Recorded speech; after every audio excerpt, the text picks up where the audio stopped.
ধান্দাবাজি পইচাৰ কাৰণে ধান্দা কৰি ফুৰে, মানুহ পতাই ফুৰে, তেনেকুৱা মানুহবিলাকৰ কথা কৈছোঁ। পইচা পাতি ধাৰ কৰে, ধাৰুৱা বুলি ক'বলৈ ভাল হয়, ভাল কৰ্ম হেৰিয়াতেনো ধাৰ কৰিছে, পইচা পাতি নাই, অকণমান অভাৱনাতন পৰিছে, বেমাৰ আজাৰ দেখুৱাব হৈছে, কোনোবা স্কুলৰ ল'ৰা ছোৱালীৰ কাৰণে দিগদাৰ হৈছে, সেইটো ধাৰুৱা বুলি শুনিবলৈ ভাল। কিন্তু ধান্দা কৰি যে পইচাবিলাক যেন ঘটে, ইনকম কৰে, সেই চ'ৰ্চটো ল'লে মানে ভাল নালাগে।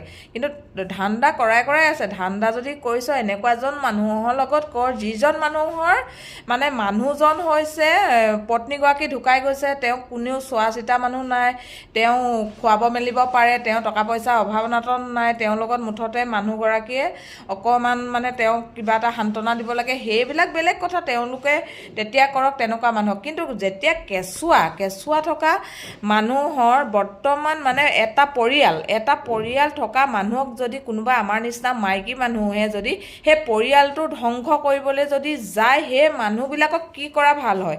এনেই নকয় কিছুমানে ভোট জলকীয়া দিব লাগে বুলি, এহেঁতক এনেই নকয়। তহঁতি যদি ভাল পাইছ, ভালকৈ ডেকা ল'ৰা এটা ভাল পা, কোনোবাই যদি তহঁতৰ নিচিনা নিয়ে সেই বিয়া পতা এখন ঘৰ সংসাৰ ধ্বংস কৰিবলৈ তহঁতক কি প্ৰয়োজন আহিলে কচোন?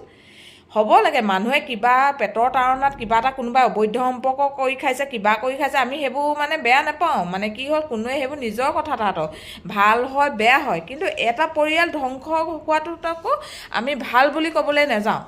সেইটো কাৰণে ৱাৰ্ণিং দিছোঁ কিছুমানক, মানে ভাল হ'লে হওক, যদি নহয় তহঁতৰ মানে ওলাব নোৱাৰিবি বুলি মই আগতো ভিডিঅ' এটা দিছোঁ, এতিয়াও ভিডিঅ' এটা দিছোঁ। মানে কথাবিলাক শুনিলে বেয়া লাগে। মানে এইবিলাক পিছে মোৰ ক্ষেত্ৰত নহয়, মোৰ বান্ধৱী এজনীৰ মানে তেনেকৈ গম পোৱা কথা কেইটামান, কিন্তু মই কৈ থৈছোঁ। মোৰ মানে বেয়া লাগিছে, বহুত বেয়া লাগিছে। মানুহগৰাকী বহুত ডিপ্ৰেশ্যনত হৈছে, মানুহগৰাকী বহুত ভাল, মানুহগৰাকী যদি ষ্ট্ৰং নহ'লহেঁতেন, মানুহগৰাকীয়ে আজিলৈকে চাগে ছুইচাইড হ'লহেঁতেন।